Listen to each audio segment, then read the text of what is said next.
So we'll do justice, return to love. In the spiritual arena, every word takes on a meaning that is consistent with the entire plan of creation, where heaven's gifts are freely distributed. To support this, the Holy Spirit sponsors a gift in every encounter you will ever have, a chance to look upon the other kindly, with forgiveness, in charity. This is your special function. In this session, we'll examine your role in looking on others as innocent. Welcome to Miracles on High Plains. I'm your host, Jonica, and our reader today is Julie C.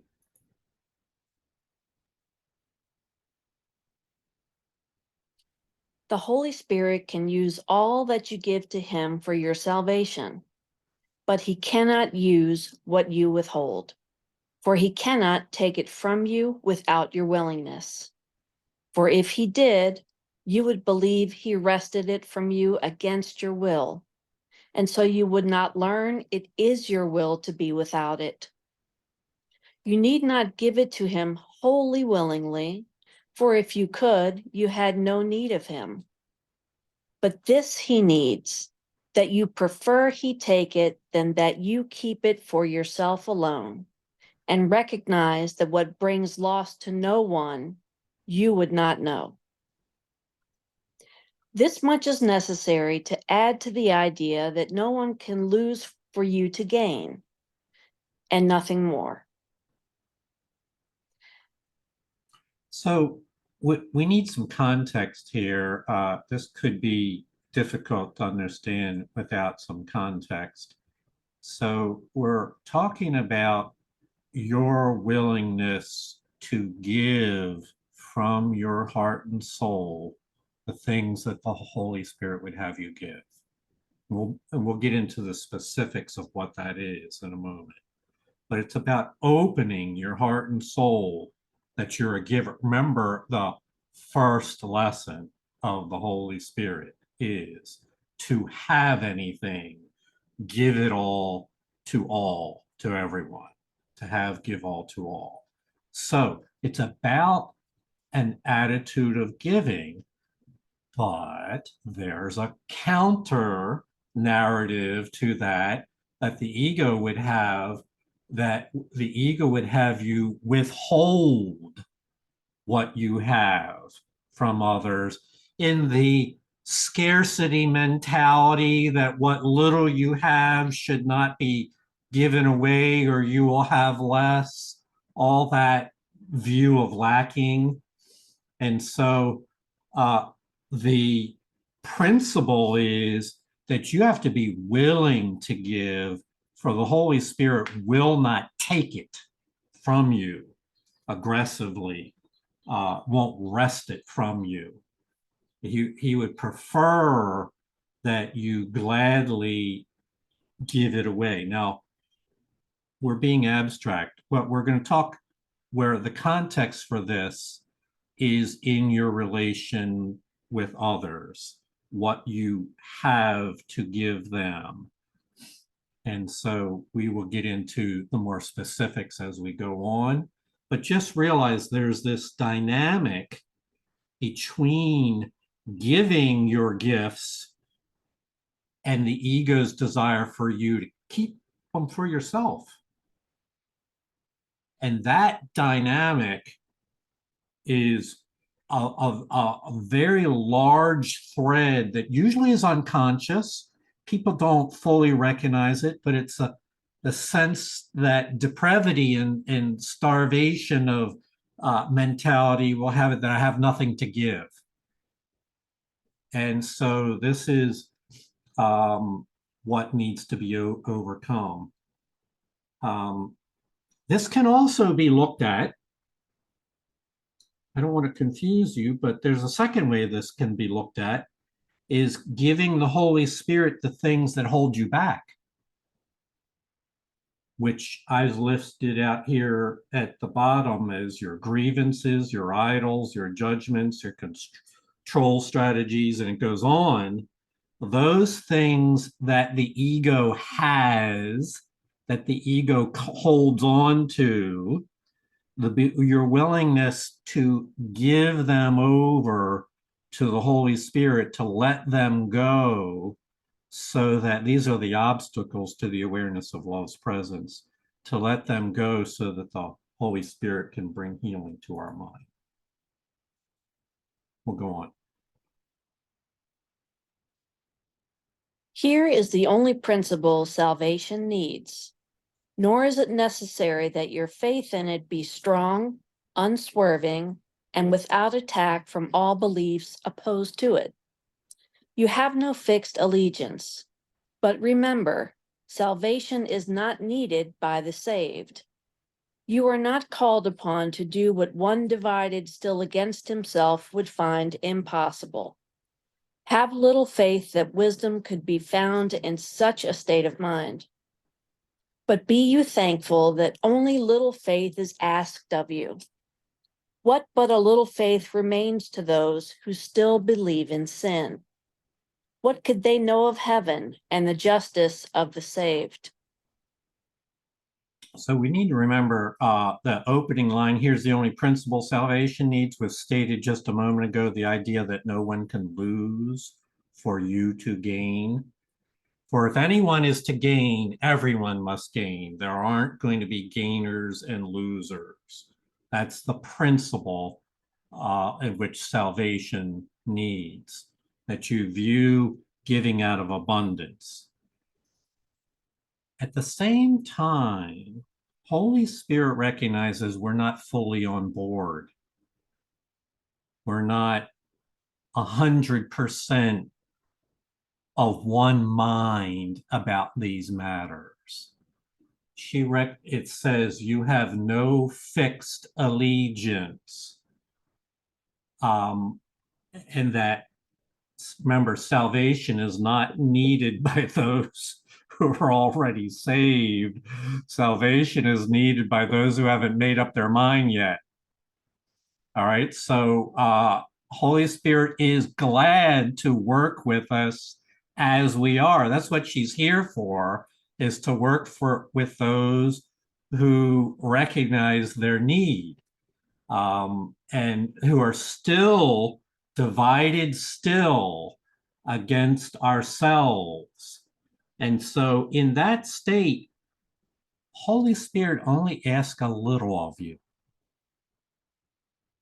It's a little willingness on your part to join with her in finding a new way, a new state in which to look on yourself and others.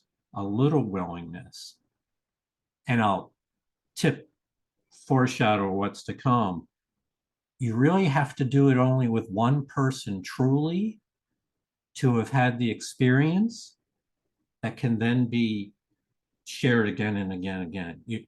We need to be able to, I'm jumping ahead, but with one person truly. So we need but a little faith in order to open up the gates of our heart and soul to the plan Holy Spirit has for us. It's a very kind plan. It can take anyone wherever they're at because it asks so little of you. And the threshold for joining is intentionally set so that everyone can say yes. We'll go on. There is a kind of justice in salvation of which the world knows nothing. To the world, justice and vengeance are the same, for sinners see justice only as their punishment, perhaps sustained by someone else, but not escaped. The laws of sin demand a victim. Who it may be makes little difference, but death must be the cost and it must be paid. This is not justice, but insanity.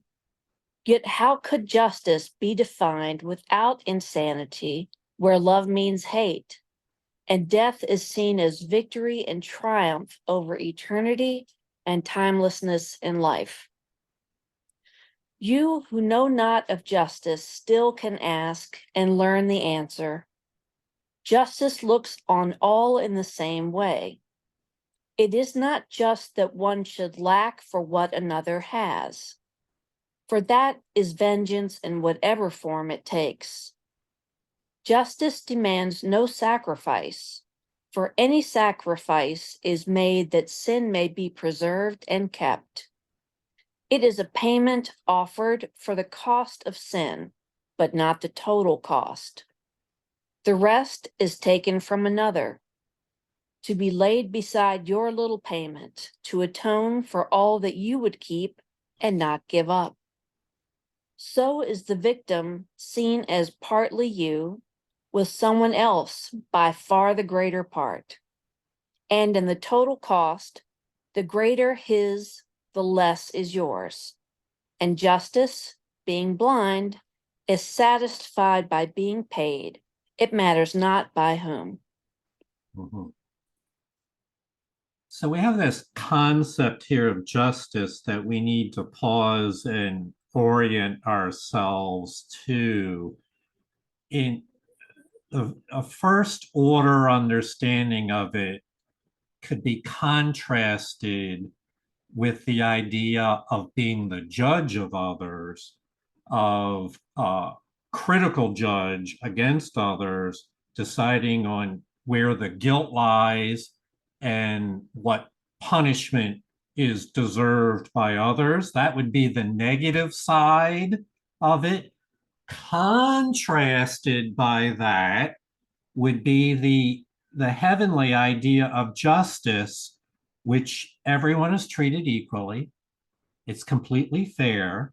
There's no need for judgment, for everyone is equally treated.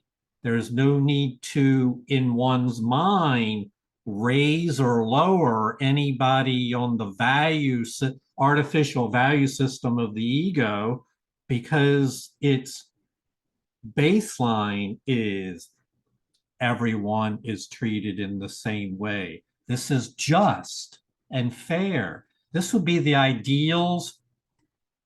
I guess it's an aside. I don't want to, but I think the American Constitution was intended to point towards this ideal. We're still working on it. It doesn't happen, there's a long road there, but the ideals are in there, that all men are created equal. And so it's a high ideal. And that's not the kind of justice we're referring to here. We're referring to the kind of justice you and I have in each and every encounter that we experience in life. Do we treat people fairly and equally, or do we either raise or lower them in some artificial value system because of the way they look or the way they dress or their positional status in some organization? Um, this would be the ego's approach to do that, which sets some lower and others higher. And it refers to that here as, so is the victim seen as partly you when we raise or lower others in our appraisal. When we raise or lower others in our appraisal, we wind up lowering ourselves in our own appraisal. Why? Because we've just violated the concept of fairness and justice. So it's can take a little while to get comfortable with this idea of heavenly justice, mainly because the word is used in our ordinary life in an entirely different way. So remember, we're talking about heavenly justice here. Sandra? I know it's heavenly justice, but um, what about the earth? I mean, this is our habitat, and we we don't treat the earth very well either. There's no justice for the earth, it seems. So Just curious. yeah, so I would say, Sandra, the Holy Spirit is calling us to that higher ideal. Yes, I agree with you. The current expression of it hardly seems fair. But and that's, but the Holy Spirit nevertheless calls each and every one of us to live now according to a higher calling than what we see in the world. And so this is what the undoing of the ego is to, we're not in denial that those injustices are practiced, but we are in a process of healing that would undo those practices and in their stead accept the heavenly gifts that Holy Spirit offers. The intent here, Sandra, as you know, is to bring heaven to earth. And how is that done? One person at a time. As a matter of fact, that's the message that this reading has, is to call us each to that practice. I love it. Honor yourself, honor your brothers and sisters, and honor the earth. It's a natural, we of course would say it's natural to do that. It's unnatural to do the opposite. In that sense, this course makes perfect sense. That just what Sandra said, it's natural. It's not complicated. Your own higher intuitive sense tells you that's the better way. All right, we'll go on.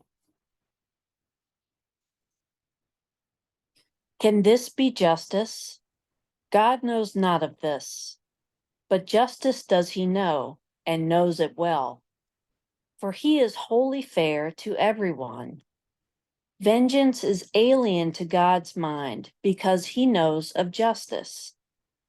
To be just is to be fair and not be vengeful. Fairness and vengeance are impossible, for each one contradicts the other and denies that it is real. It is impossible for you to share the Holy Spirit's justice with a mind that can conceive of specialness at all. Yet how could he be just if he condemns a sinner for the crimes he did not do, but thinks he did? And where would justice be if he demanded of the ones obsessed with the idea of punishment that they lay it aside, unaided, and perceive it is not true? You know, as Julie was reading this, I was thinking about times when in my mind I had a grievance against somebody. Okay, so I've identified where they're wrong and what that did to my state of mind, where I was losing my own inner peace in exchange for entertaining that grievance. And in many ways, that was a lesson to me about what it's like to be the judge of another. It became very strong set of feelings within me, unpleasant ones, but those were indicators of a judgment that is not mine to make. It's a position I don't want to be in where I'm looking for vengeance towards someone else. Um, and it says it would be impossible to share the Holy Spirit's justice in the same time that we entertain vengeance. And so part of this is just to recognize the warning signals when they arise in your mind so that you don't latch on to them tightly. We're talking about grievances and judgments towards others that no one is saying the thought will never occur to you. Question is, how much do you invest yourself in those thoughts? And the feelings that come along with an investment in those judgments, those feelings of vengeance, are warning signals to us that this is not the path to peace. There must be a better way. Sandra? Yeah, how this works for me is when I start focusing in on what about when things don't look the way I think they're supposed to look. So now I have a grievance. I don't necessarily want vengeance, but I stay focused on my grievance, and that makes me depressed.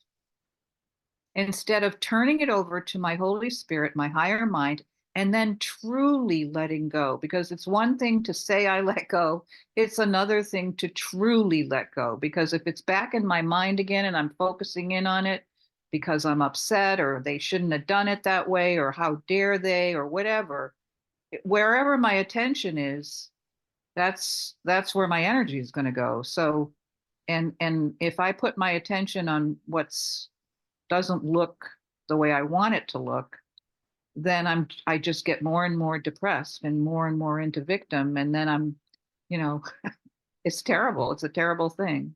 It's called depression. So I'm learning to just give it to my Holy Spirit and truly let it go.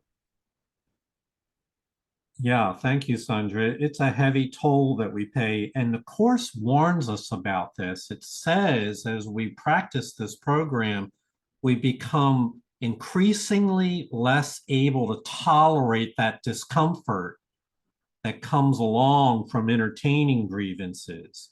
For in other words, before the Course, we might have been unconscious enough to tolerate a lot of discomfort and not be particularly concerned to change that. But as you practice the Course, the attraction to inner peace becomes greater and greater, and what's the opposite of attract? The disattraction to grievances and anxieties and dark thoughts becomes less tolerable. And so that too is an indicator, an internal indicator, and we all have it, that there must be, it's possible to make another choice. Julie? Thank you. I remember the person that introduced me to the Course about 30 years ago would say things to me that I thought were completely foreign. And it was because of the way that I grew up and the set of survival skills that I learned and that I used. It was like the way I used to do business. And, a couple of things that she used to say, which make perfect sense to me now, that I had absolutely no context for in the past, would be things like um, only love is real, um, the real thing is easy, love doesn't hurt, and no sacrifices required. And in my house, I thought I was the most loving person because I could withstand all manner of sacrifice and never let go. Like I thought that's what love was. Hmm. The harder it gets, the harder you hang on. And as long as you never give up and you never let go, you win. You're the one who knows how to love the best. I mean, that's truly how I was raised and what I took from my circumstances. And I'm so grateful I'm grateful that I'm liberated from that today. Yeah, so thank you. Thank you, Julie. Beautiful. Yes, we thought we could look to our upbringing as to understand love. We were kids, right? That, of course, we wanted to be loved and thought that was the place to find it. And it's a big undoing to realize that those sources were, the way I look at it now is they did the best they could with what they knew. If they could have done better, they would have. But this is all they had at the time. And we're fortunate to be moving forward, slow as it may be, towards a new understanding. Thank you, Julie, for that share. We'll go on.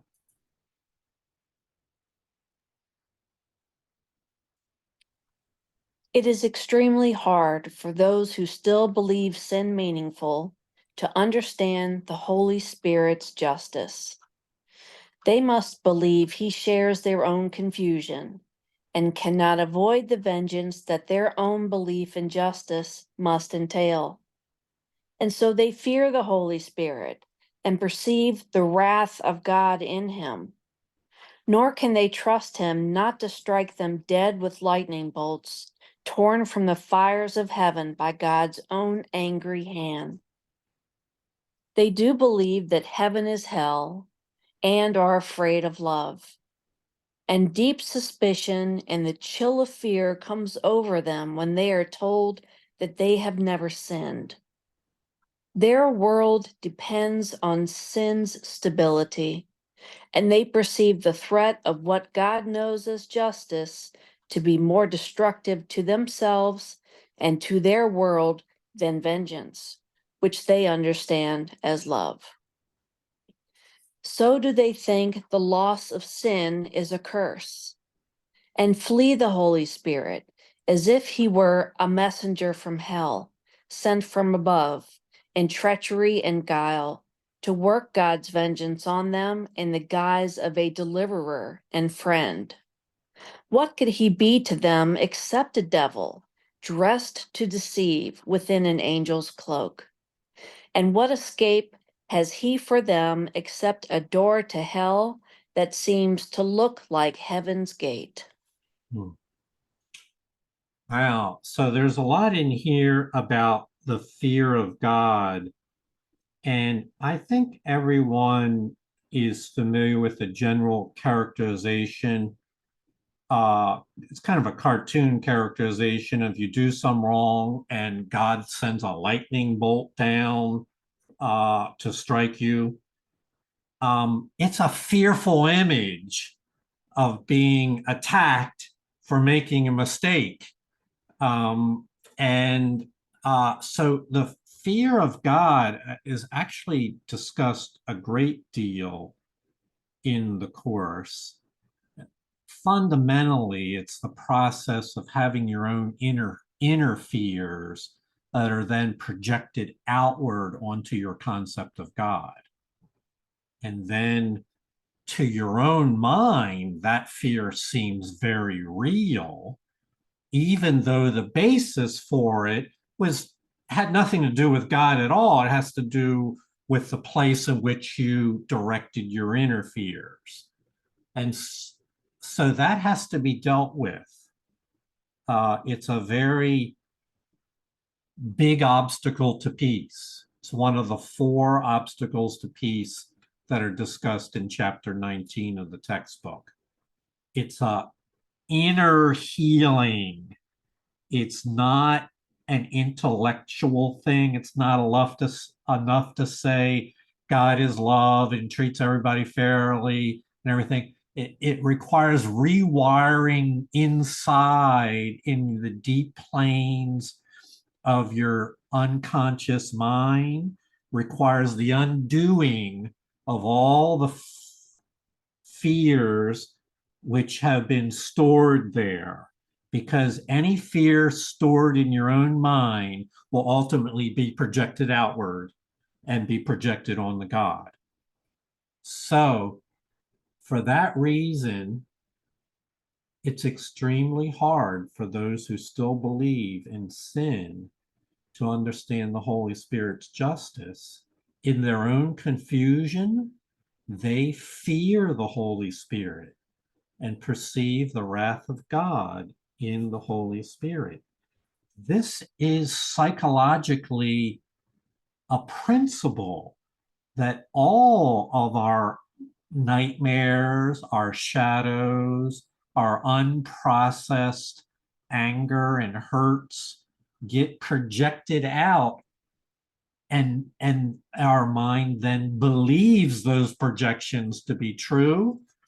What the Course of and others have found that principle to be true. This is not original with the Course of Miracles. What a Course of Miracles is, I think, uniquely helpful in is, once you realize that those unprocessed shadow fears are there, how to more quickly give them over to the Holy Spirit and not try to fix it yourself, not try to intellectually get ahead of it, but just concede, I don't know how to heal myself. But I'm willing to call upon the voice for healing for my salvation. And until that is done, the fears will remain stored within. And as it says, they will believe that heaven is hell and are afraid of love. I don't know any work that states it as clearly as A Course in Miracles. However, I now truly believe that this is the fundamental conflict, that all other conflicts are built upon this, and that is our own stored, unprocessed nightmares, shadows, grievances, hates, and hurts being projected outward. And so that's why we do this work, is because it is going back to the word that we brought up earlier, it is unnatural to store all that darkness inside. It is natural to turn to the Spirit, heal, and then have no obstructions there in your own process. That's the natural state. So we're returning to love. We're returning back to the natural state. Julie? Yes, Jonica, Heather and I were chatting while you were talking and sharing, and I say that to say that the analogy that I landed on was that I feel like a combat veteran who's trying to live a happy civilian life. And for me, thinking about returning to love, well, I'm sure I knew it at one point, but as near back as I can remember, this was never how this is not how I ever experienced life before. So for me, it feels much more like new construction than it does rehabilitation. And until I didn't need all that stuff to survive and fit in and feel like I could, breathe. I couldn't imagine trading any of that for this. Just like the book says, it felt like you want me to walk into the ocean and you're telling me that I'll be able to breathe when I get under the water? Are you crazy? I just relate so much to the contrast, I suppose. Thank you, Julie. I should clarify, because I didn't. The return to love speaks to return to the heaven before we were born. So just to clarify for others, we're not saying that everybody had a love-saturated childhood and then we somehow got away from it and we're returning back to that. The concept in the course is that before you came to Earth, you were immersed in love. And then we volunteered for this and we're working and with the purpose of helping to find our way back and help others to find their way back. That's the return. Okay, so project not our inner fears onto our concept of God.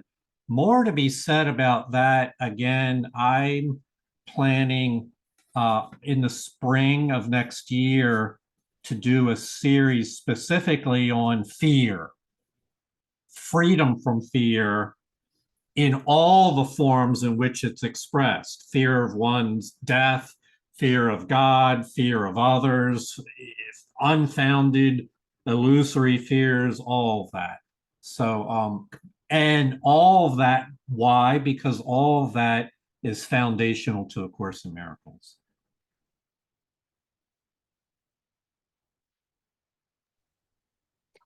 Yet justice cannot punish those who ask for punishment, but have a judge who knows that they are wholly innocent in truth. In justice, he is bound to set them free and give them all the honor they deserve and have denied themselves because they are not fair and cannot understand that they are innocent. Love is not understandable to sinners because they think that justice is split off from love and stands for something else.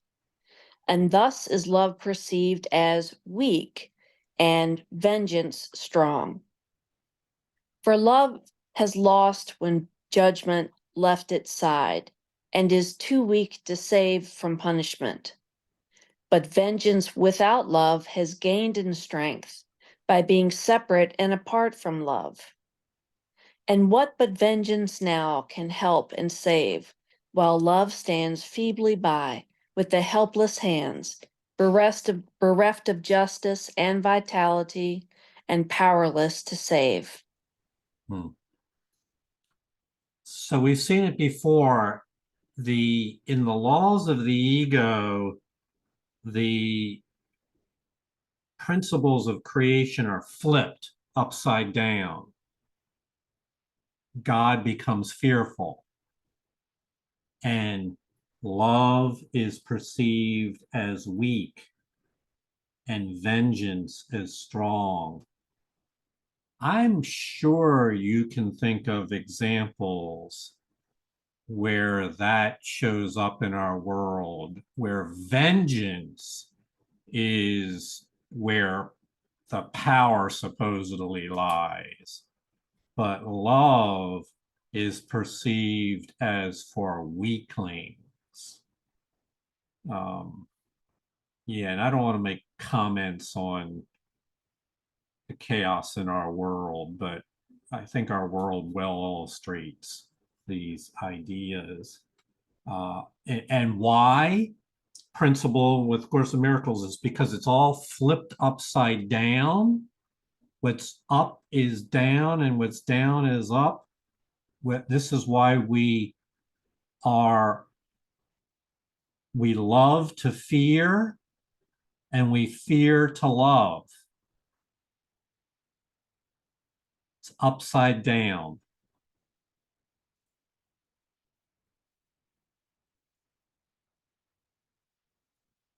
What can love ask of you who think that all of this is true? Could he, in justice and in love, believe in your confusion you have much to give? You are not asked to trust him far, no more than what you see he offers you, and what you recognize you could not give yourself. In God's own justice does he recognize all you deserve, but understands as well that you cannot accept it for yourself. It is his special function to hold out to you the gifts the innocent deserve, and every one that you accept brings joy to him as well as you. He knows that heaven is richer made by each one you accept, and God rejoices as his Son receives what loving justice knows to be his due. For love and justice are not different.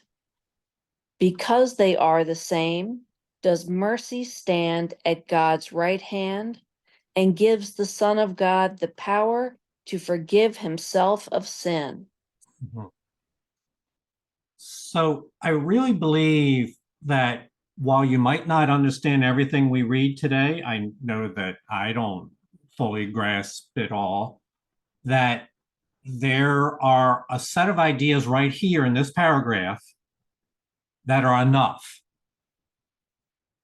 And so I'll give an interpretation of it in simple words, and then we can look at how it says it here. It has to do with your willingness to look for innocence in others and in yourself. And know that in an upside down world, that's obstructed. Instead, we look for guilt in others and ourselves. So one has to undo the tendency to go looking for guilt and to appoint oneself the judge. That has to be undone and substitute for it that we're looking for innocence and we know our role is not to be judge. And here's the key: the way we interact with others is the way we regard ourselves. So it's an innocence, it refers to it here. It's an innocence that you could not give to yourself. How can you regard someone else as innocent if you refuse to regard yourself in that light? It would be trying to give something that you don't really have it in yourself to give. And so it says it here in the other line, you cannot accept it for yourself. This is the issue. I see myself as less than innocent and pure, and therefore that's how I regard people in general. Well, Holy Spirit has an answer. And we would regard it as the reason why you're here on earth is to learn to do just that. See yourself as innocent and see others as innocent. And that's justice. That's fairness. So we're going to call that your special function. Your special function is to offer the gift of innocence to others. It's the gift. The Holy Spirit sees it clearly. They already are innocent, so they don't need to do anything to prove it to you. That's their state of spiritual, of their being is innocent. And so your special function is to offer that gift to them. Now, you might not know how to do that on your own. Therefore, we need to help, and the Holy Spirit has that package as well. Turns out that every encounter you have, the Holy Spirit views as an opportunity to practice this so that everyone that you accept brings joy to the Holy Spirit as well as you. Heaven is an interesting, fascinating thing. Heaven is richer made by each one you accept. Translated, each time you accept the innocence in another, your experience of heaven is made richer and richer. It's an ever-expanding set of experiences of the heaven within. And God rejoices as his son receives what is his due. So here you have it. I think this is we're not saying that you've mastered the practice. We're saying that this is the plan of the Holy Spirit to bring you happiness and wholeness and freedom. And it involves the concept of innocence, more properly called holy innocence. It's the nature of your inner being. It's not based on your track record here in time. Julia, is based on how you were created before time began. Wholly innocent. That dimension of reality, and bringing your mind into the awareness of these things. Sounds good. However, all those shadows and dark dreams and guilt and fears of the past that we talked about will interfere with your ability to recognize these things. And so we must do the work of the undoing of the ego, the undoing of our fears, in order to clear the space so that we can receive these gifts of the awareness of our own innocence and of others as well. In other words, we're not trying to keep our fears, and this would be spiritual bypass. Let's keep all our fears, all our judgments and grievances, and load an innocent persona on top of that. Can you see how that would split us? We'd have this outward pretension of innocence towards others, while inwardly we're all torn up by our own illusions of judgment and fear and guilt. The Course would not have us do that. Course would have us empty out our subconscious of those judgments, fears, and guilt and replace them. Because if you empty that out, some people would say, well, what do you got left? That's meant to be a humor. But replace them instead with the Holy Spirit's concept of the truth of what we are, wholly innocent, seeing yourself that way and seeing others that way. This is loving justice. This makes fairness for all natural. It just is inevitable as a result of this inner transformation that then extends itself outward. So, other words can be used to describe what we're talking about here, and the rest of the section will describe it in other ways. The important thing is that you grasp the idea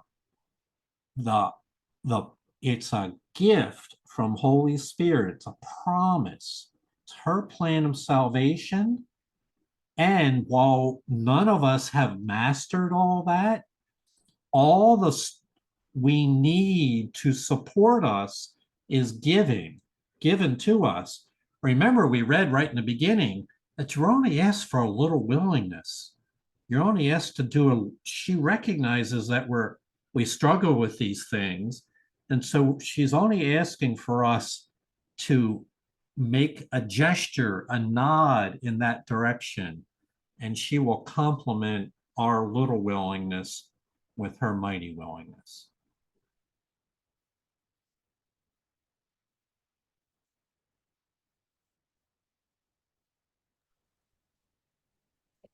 To him who merits everything, how can it be that anything be kept from him? For that would be injustice and unfair indeed to all the holiness that is in him, however much he recognizes it not. God knows of no injustice. He would not allow his Son be judged by those who seek his death and could not see his worth at all.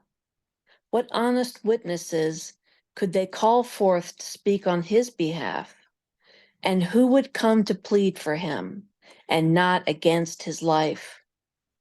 No justice would be given him by you. Yet God ensured that justice would be done unto the Son he loves, and would protect from all unfairness you might seek to offer, believing vengeance is his proper due. So I found it very interesting, this opening clause, to him who merits everything. So him, let me interpret that as is those of us walking around here in this world. Those are the hymns. Whose assessment is this that we merit everything? Where's that idea come from? We say, Sandra, you merit everything. And we mean everything good here. Julie, you merit everything. Where's that idea come from?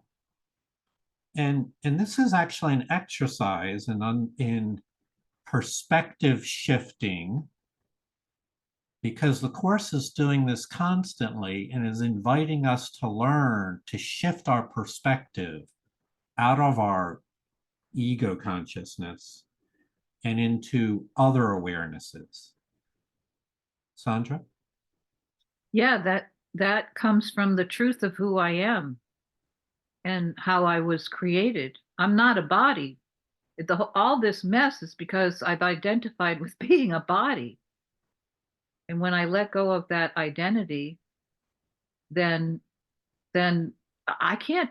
Why am I judging a body? I'd be judging a body.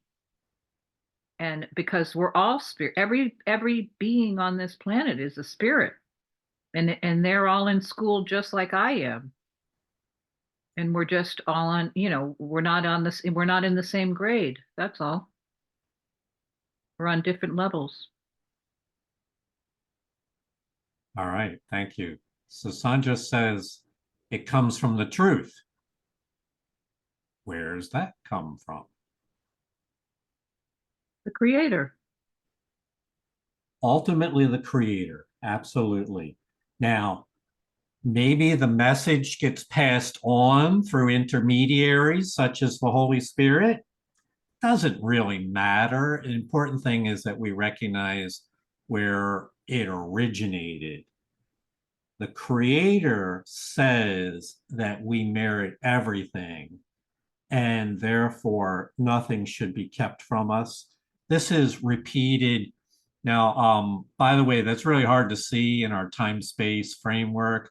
So we've got all eternity here in order to experientially fill out and manifest this.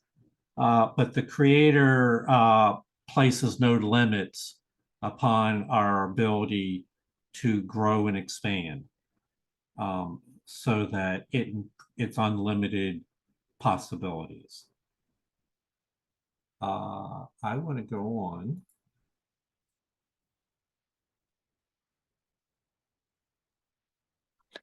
As specialness cares not who pays the cost of sin, so it be paid, The Holy Spirit heeds not who looks on innocence at last, provided it is seen and recognized. For just one witness is enough if he sees truly. Simple justice asks no more. Of each one does the Holy Spirit ask if he will be that one, so justice may return to love and there be satisfied. Each special function he allots is but for this, that each one learn that love and justice are not separate, and both are strengthened by their union with each other. Without love is justice prejudiced and weak, and love without justice is impossible. For love is fair and cannot chasten without cause. What cause can be to warrant an attack upon the innocent? In justice, then, does love correct mistakes, but not in vengeance, for that would be unjust to innocence. Mhm. So in this, this is a note for application because many times this can be very abstract. We're talking about heavenly principles brought down to earth. First, doing an inner transformation within your own subconscious mind and conscious mind, and then extending outward into your relations. So all that can be a bit abstract. We acknowledge that. But how to make it practical? Where do you begin to apply this? And it's very reassuring. For just one witness is enough. The Holy Spirit asked, the Holy Spirit's not keeping a record of when you arrive at this state. Her goal is to help you get there one way or another. And all that's required is that you witness truly holy innocence in just one person. The emphasis should be where you truly witness it. So I take that to mean not partially or half-heartedly, but with your whole mind, your whole heart. You witness innocence, holy innocence in another. And I would ask of you to practice this. Not to keep score about whether you're there or not, but to attempt your best effort at regarding one person, someone else, as wholly innocent. And this has a power to it. All right, so there's a principle here that we haven't stated yet, but if you can do it with one person, you've had the experience, and that's the breakthrough we're looking for, is the first experience, truly experienced. So of each one does the Holy Spirit ask if he will be that one. Meaning, with each encounter you have, the Holy Spirit says, well, here's an opportunity.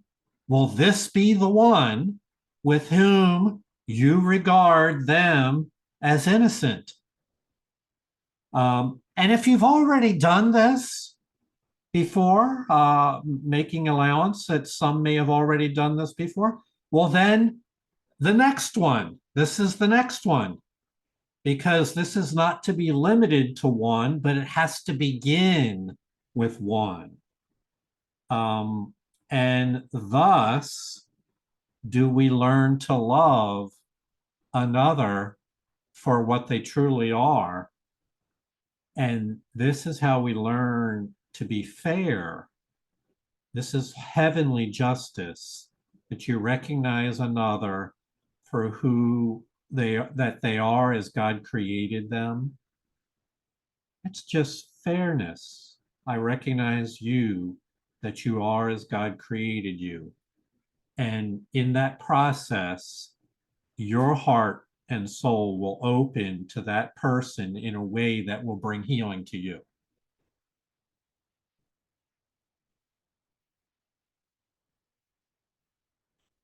So, and then the Dale Carnegie technique I learned is then report back next week on how you're doing with that.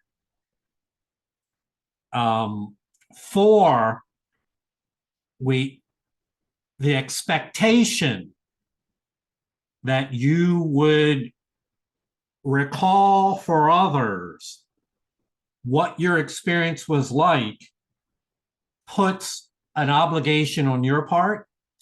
Report back next week. So I'm going to ask Julie if she'll remind me next week to either at the beginning or end of class, we'll do a little reporting on that. This really works, folks. I've seen it again and again and again and again. Practice it. We're not looking for everybody to report back, oh, it went perfectly, I had a breakthrough. Okay, that's great. Or a lot of people say, you know, I tried, but I could tell my heart wasn't completely in it. I had these obstacles in my way. And so I'm working on those obstacles. That's part of the progress. That's part of the plan. It's part of the learning. All right. Did I get the right slide here? I don't know if I did. Yep. Yeah. Okay.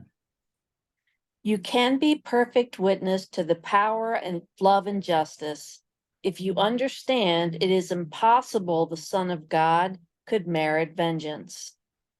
You need not perceive in every circumstance that this is true, nor need you look to your experience within the world, which is but shadows of all that is really happening within yourself. The understanding that you need comes not of you, but from a larger self, so great and holy that he could not doubt his innocence. Your special function is a call to him, that he may smile on you whose sinlessness he shares. His understanding will be yours. And so the Holy Spirit's special function has been fulfilled. God's Son has found a witness unto his sinlessness, and not his sins. How little need you give the Holy Spirit that simple justice may be given you. I'm especially fond of what was just said here. I think for me, this is a pinnacle of the reading that we're doing in this session here. That you can be a perfect witness to the power of love and justice if you understand it's impossible that those other people could merit vengeance. Just vengeance meaning, as a result of my judging that they're guilty, what would their punishment be? That's the ego's plan as you position yourself as judge to identify the guilt and then decide the punishment. If you realize that in God's plan for creation, that would be impossible that we ever would be asked to be in that role. If you just cast that out of the realm of your possible beliefs, then you can be a perfect witness to the power of love and justice. So it's within you, but as we will read in just a moment, this is an understanding comes from your larger self. This is not your intellect, your memory. This is not your subconscious mind that where the conflicts still are unresolved. This is from your larger self. So let's get to that in just a second. Nor need you look to your experience within this world, which is but a shadow of what's really happening within yourself. We're not asking you to look to your experiences in this world. As a matter of fact, that's where the world is preoccupied with the past and our experiences in the world. That is not the basis for finding this perfect witness to innocence. The understanding, where is the basis for that, is the understanding you need comes not of you, meaning of your little self, but from a larger self, so great and holy, he could not doubt his innocence. You are here on earth. Your special function is to call upon your larger self, that he may smile on you, for he wants, this is your larger self, which is really the collective mind of the entire sonship. If that wasn't, I know that's an interpretation. The larger self is all the minds of the sonship, our most holy mind, joined together in a shared one-mindedness. That larger self wants to share its mind with you and make it yours. That's how you'll know the meaning of love, is from that larger self. Folks, you're not going to unearth it by digging down into the dirt of your own mind. You're going to find it from the larger self, who longs to share that understanding with you. And so the Holy Spirit has this plan for you called your special function.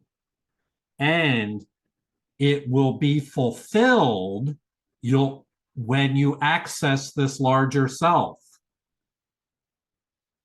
which we said a moment ago is the one that can be the perfect witness to the power of love and justice. This larger self has this understanding already, and the Holy Spirit has the vision of you manifesting this already in her mind. She believes in it like your second grade teacher believed that one day you would learn how to read. She believes in it already, even though you might not quite be on the right page with yourself. And so this paragraph for me just illustrates exactly what the Holy Spirit's plan is, to help us get beyond our dark shadows, to help us to get out of our own way and access the vision and the gifts that are in all that we were created to be able to have for ourselves. Joy? I keep getting like a historical beam to mention Reverend Dr. Martin Luther King and his speech. This is exactly what that was about. And so many people couldn't really grasp it. It doesn't mean he shouldn't have given it. His timing was perfect. His message was perfect. But when I read this, that's what I'm flashed back to. So some people among us do offer it. You know, we do have the opportunity to witness it at times, even if we don't know how to pull it off, or it sounds too fantastic to be real. Yeah. And I just want to clarify, Joel, you're talking about the I Have a Dream speech that was made at the Lincoln Memorial. Very prophetic, very far-reaching. He saw a dream of someday when the vision will be fulfilled. He said, I may not live to be there with you, but he passed along that dream. It was, I think, like a turning point in our nation's history. That message there continues to ring strongly to this day. Thank you for bringing that up. Yes, it's about a vision that the Holy Spirit has for everyone. It's an equally shared vision that we would access our larger self and begin to understand innocence is our natural state. Holy innocence is our natural state. Without impartiality, there is no justice. How can specialness be just? Judge not because you cannot, not because you are a miserable sinner too. How can the special really understand that justice is the same for everyone? To take from one, to give to another, must be an injustice to them both, since they are equal in the Holy Spirit's sight. Their Father gave the same inheritance to both. Who would have more or less is not aware that he has everything. He is no judge of what must be another's due, because he thinks he is deprived. And so must he be envious and try to take away from whom he judges. He is not impartial and cannot fairly see another's rights, because his own have been obscured to him. Mhm, mhm. So I need to point out and remind you that the word special is used in two ways. There's ego specialness and there's Holy Spirit special function. And if we were to confuse the two, it would mean that a sentence would not make any sense.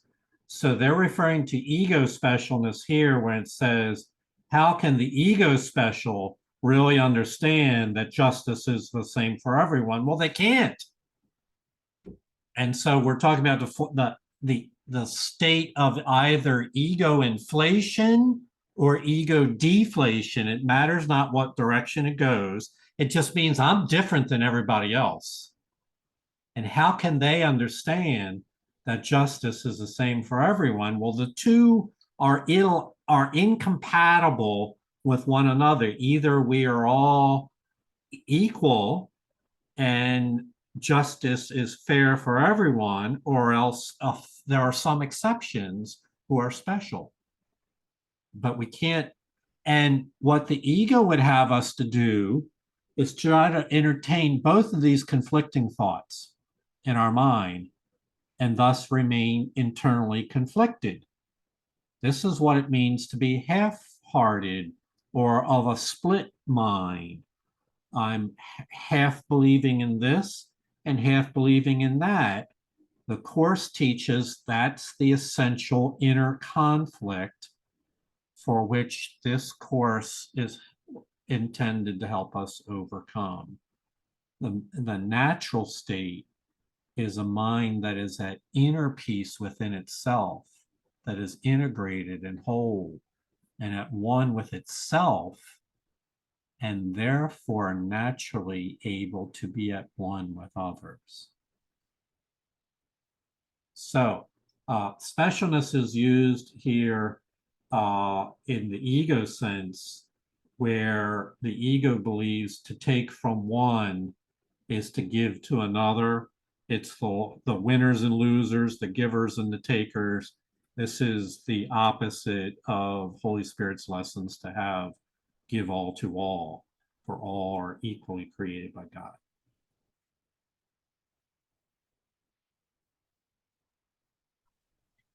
You have the right to all the universe, to perfect peace, complete deliverance from all effects of sin, and to the life eternal, joyous and complete in every way, as God appointed for his holy Son. This is the only justice heaven knows, and all the Holy Spirit brings to earth.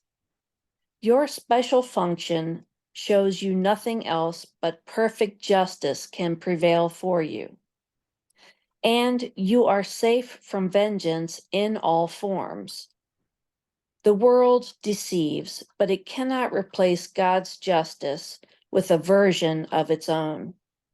For only love is just and can perceive what justice must accord the Son of God. Let love decide, and never fear that you, in your unfairness, will deprive yourself of what God's justice has allotted you. Mhm. Well, it's restating what we read earlier. Here it says you have the right to all the universe, perfect peace, complete deliverance, life eternal, joyous and complete in every way as God appointed it, his son. And then earlier we read that each of us, we merit everything. This is the plan of the creators to hold nothing back, for he's infinitely committed to extending his infinite nature forever, everywhere, and to everyone, and therefore gives that to us as well. Heather? I just love that line that says, let love decide. So, when we have a decision to make, instead of letting fear decide, I can let love decide. So I just want to remember that this week. Mm-hmm. And know that if you're in a fearful state, that you can't decide. that moment is not the moment to be making a decision. That's the halt signal to halt and do your fear processing first. Again, starting in the spring, that's going to be the focus of the sessions, will be how to process our internal fears. For the course is very specific about the laws of mind and how they operate with regard to our own internal fears. It's the foundation. Nothing else can be done while all those fears are driving the emotional framework of our moment. Sandra? Yes, I have the right to be delivered from all effects of sin and any wrongdoing, and I have the right to be happy, joyous, and free. But if I don't extend that to either to myself or to others, then I'll never know it. So it's one thing to have the right, but the other thing is I got to give it before I know I have that right. Yes. Yes, and you will know you have it as you're giving it. There's actually, I don't know where it was in some drama, but it was as the person who was on the spiritual path was seeking an understanding but did not understand, and it was as in the very moment of helping another person that his eyes were open and he understood. It's an illustration of to have, give all to all. And so, yes, Sandra, the giving is a vital part of it. And that's what brings about the recognition of the experience and the confidence that these principles are operating. Otherwise, it's a faith experience without the actual experience with giving it away. It's something you can believe by faith, but not sure that you're really a part of it. It's not until we jump in with feet first and become a giver that we have the experiences that reassure us that we are a part of this healing journey.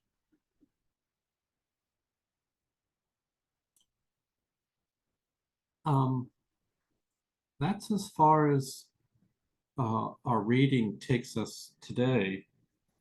I think that's really the most powerful material.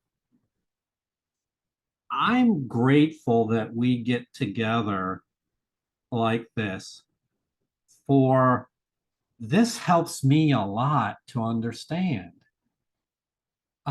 Said another way, I might read it once or twice or even 3 times before class. I don't understand. And then we get together as a group and I don't understand how to explain it. The clouds lift. And the experience of sharing it and joining minds together, empower it. Oh, that's it. It's our larger self. That's what it is. We read about it earlier. If you want to understand, gosh, it was right in front of us. See, the learning is constantly going on. The understanding that you need comes not of you, but from a larger self. So when we get together as we do, it evokes the larger self. And that's where the understanding comes from. What a privilege. What an honor. I'm so grateful. I honor the path that you're on and the divinity within you. You have a special function, and we'll look forward to next week hearing how that goes for you in looking at others to see their holy innocence. Namaste. Namaste. That's wonderful. Thank you. Thank you all. Namaste. You all my mighty companion. Yes. Namaste. That was beautiful. Peace and love. Thanks, Jonica. You're welcome. Thank you, John.